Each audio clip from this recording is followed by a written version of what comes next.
It's locked.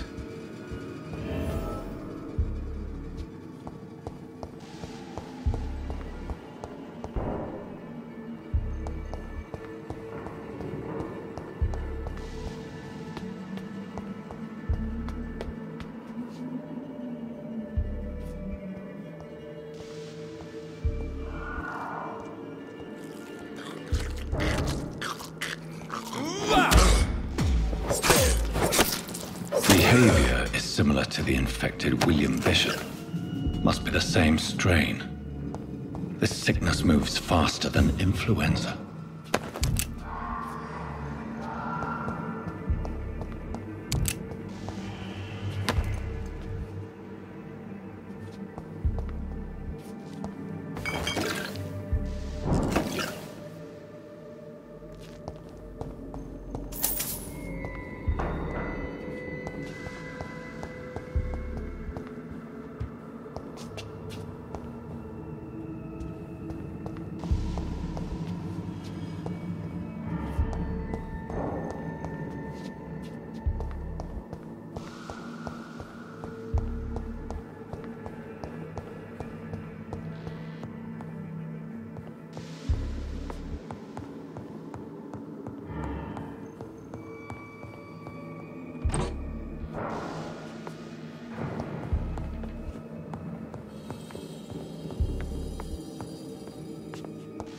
This key will surely grant me access to the basement.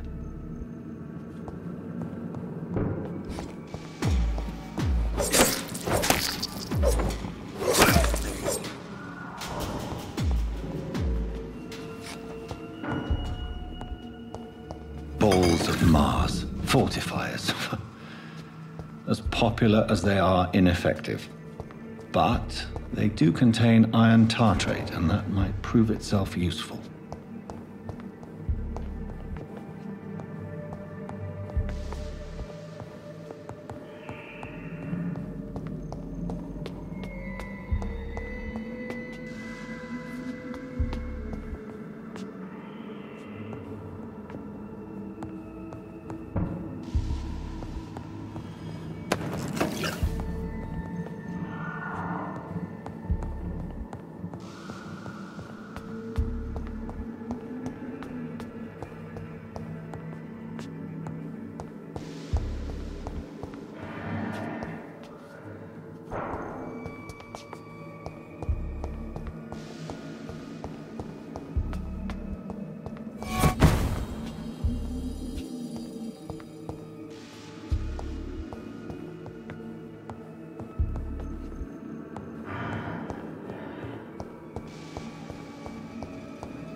These scowls feed from corpses and the husks of animals. They're not after blood.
It's locked, all right.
Skulls can be so ferocious.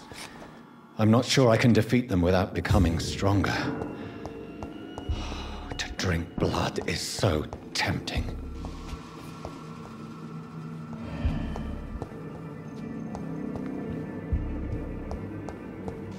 Sodium hypochlorite. Dangerous to administer, but efficient in the proper dosage.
Good evening, miss. I'm Dr. Reed, the new surgeon at the Pembroke Hospital. And who are you? Your name has no meaning to me, mortal.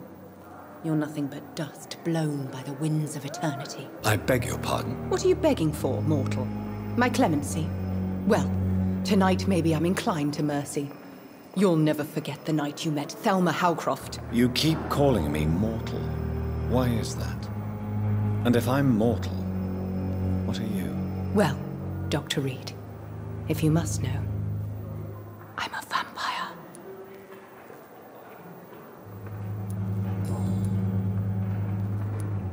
And why do you believe you're a vampire? I don't need to believe anything. It is what I am. It is what I feel within this hollow shell of flesh. Please, describe to me how you feel. What is it like to be a vampire? I can hear my body crumble from the inside as my flesh cracks and fades. I sense the last pulse of postulant blood within my drying veins. I need new blood.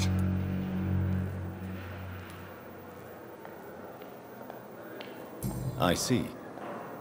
Have you ever heard of Cotard syndrome, Miss Howcroft? Never. It's a mental illness discovered by a French neurologist named Jules Cotard. The affected patients are delusional. They believe that they are putrefying, that they are dead, a ghost or a ghoul, or in your case, a vampire. Delusional, you say?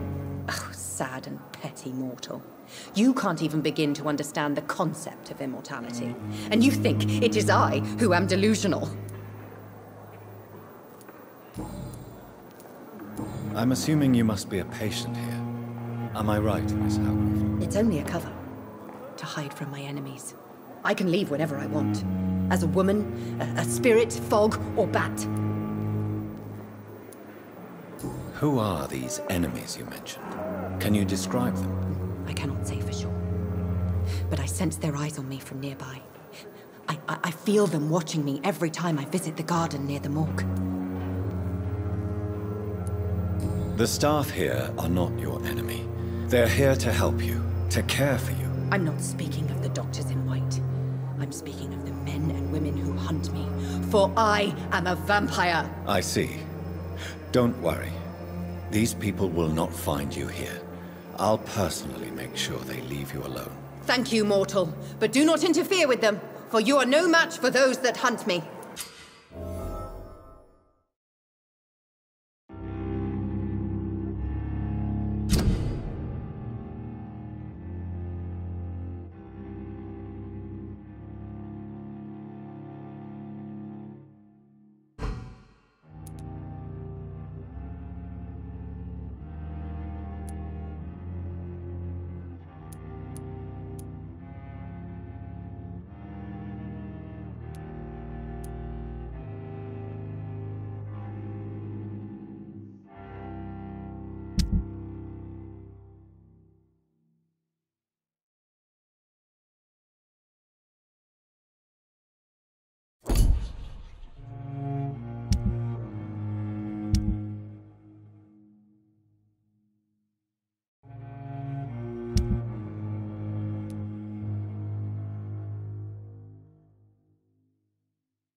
Who are you really, Miss Howcroft?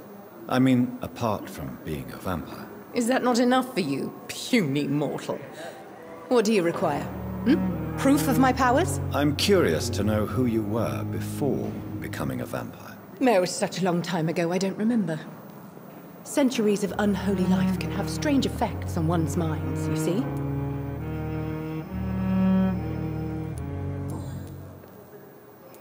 I'll leave you, Mistress of the Dark, to your nocturnal activities.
Lack the resources, but we...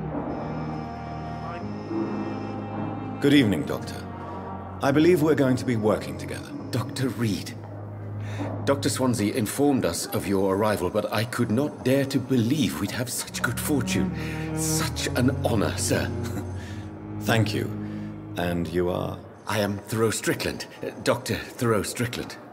I'm a great admirer of your work, Dr. Reed.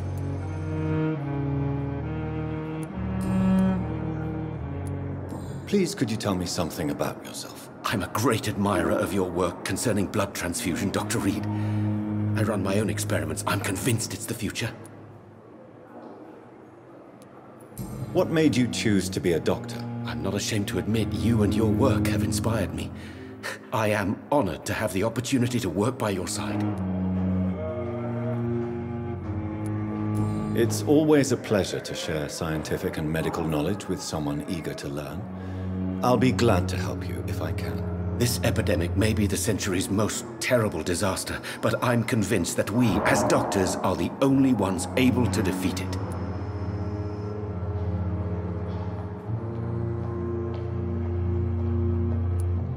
I based my technique on my mentor's research.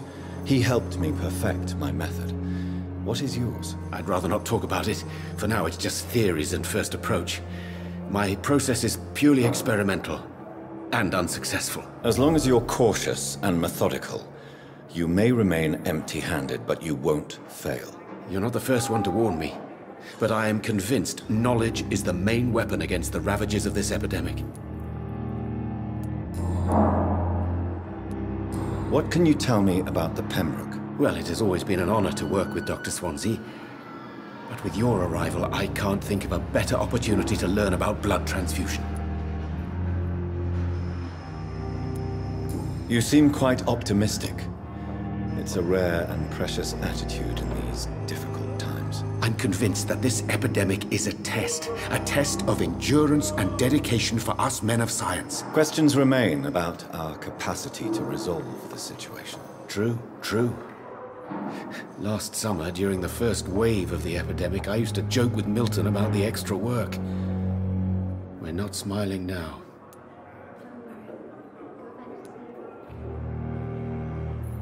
Do you need help with anything in particular? Well, yes, maybe. I'm waiting for a batch of products I ordered for my personal research, yet my supplier seems to have vanished. Do you want me to play the errand boy for you? Oh no, Dr. Reed. But if you went personally to his shop, what with your reputation and all, he wouldn't dare to refuse the products I need. I see. Well, give me the address, for I may pass by if I have time.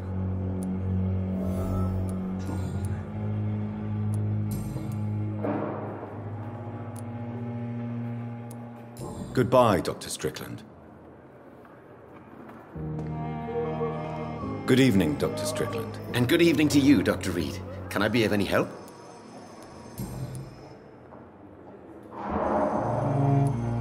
Tell me more about your willingness to experiment with new medical techniques. Harvey Fiddick is a patient suffering from a severe injury that could cripple him if not treated correctly. I'm convinced your blood transfusion technique could help him. What is it you really want? To save him, or to prove your point? Fair question.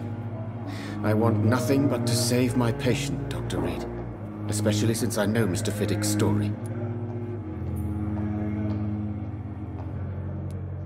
Tell me Mr. Fiddick's story. Our first diagnosis was compromised because Mr. Fiddick lied to us about the real origin of his injury. He first claimed it was an accident. But why would he hide such crucial information from us? Because he is a proud father, ashamed of putting his children at risk because of his own negligence. This personal involvement could also appear to be a lack of impartiality. You must know that a good surgeon must remain neutral. I agree. But that does not excuse Dr. Aykroyd's behavior, a man who did not even take time to converse with his patient. Do you think keeping his distance was a mistake? All I know is that I'm taking care of human beings with desires, hopes, and fears. Not some biological machine comprised of blood, bones, and flesh.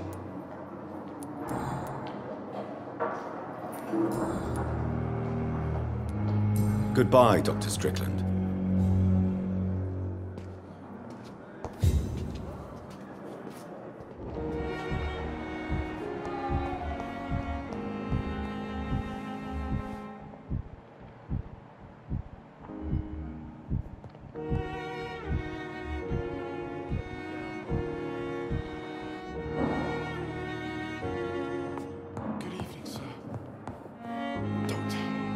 Finally, you've returned, Doctor. Did you find anything of value? Yes, nurse. You've worked your first miracle, Doctor. Now, this patient here needs immediate treatment. Duty calls. When the storm has passed, I'll show you how to mix the remedy yourself with the same basic ingredients. Many thanks, Doctor. When you've finished, you ought to report to Dr. Swansea in his office. He's been looking for you. Seemed pressing.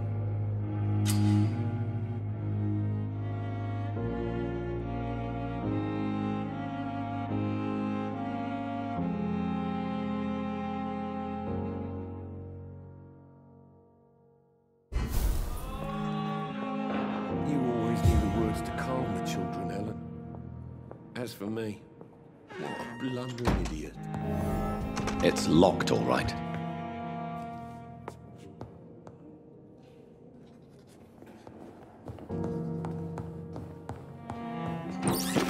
I will not let you down, my boy.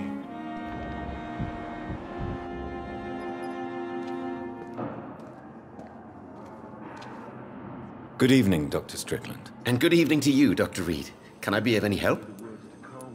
Goodbye, Dr. Strickland. As for me, what a blundering idiot.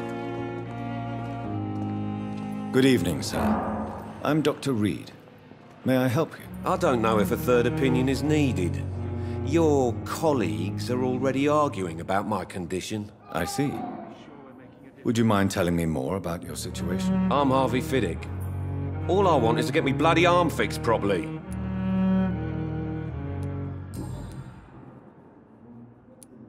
Tell me about yourself, Mr. Fiddick. I'm just a regular guy waiting to get his arm fixed, so I can return to work and to my family. I was more curious about what you were doing before being hospitalized. I'm a carpenter, and a good one too.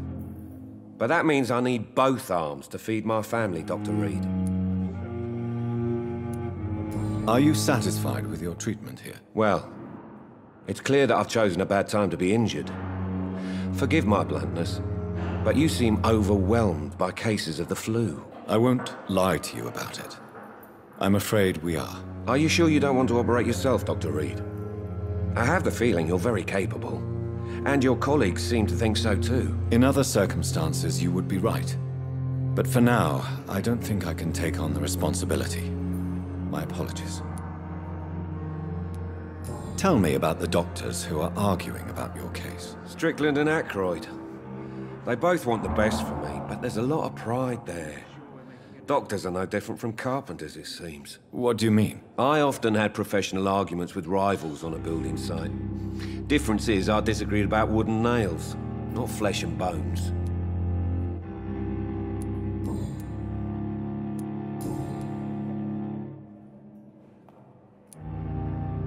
Tell me about your injury, Harvey.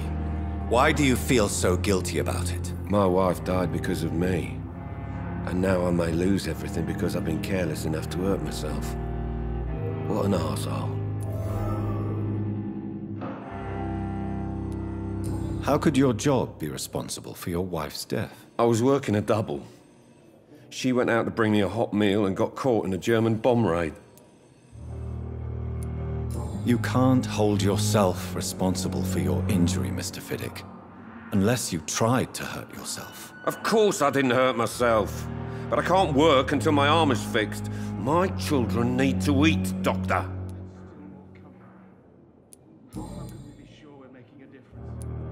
Tell me more about the death of your wife, Harvey. 1915. I was in the army. Building workshops for the Royal Flying Corps. Helen was happy I wasn't sent to the front. What happened? The Germans sent Zeppelins to bomb the construction site, but they missed their target. My wife was bringing my dinner when the bombs fell.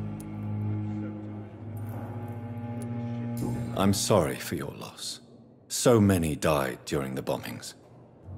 I served in France and witnessed the carnage there. I would like to say that she didn't suffer. Truth is, I have no idea. I just know that I'm all that me kids have. Poor little bleeders. How are your children after losing their mother? They were smaller then. The only good thing about this is my Helen didn't bring them with her that night.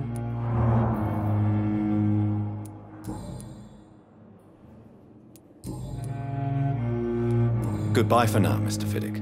I'll see you later.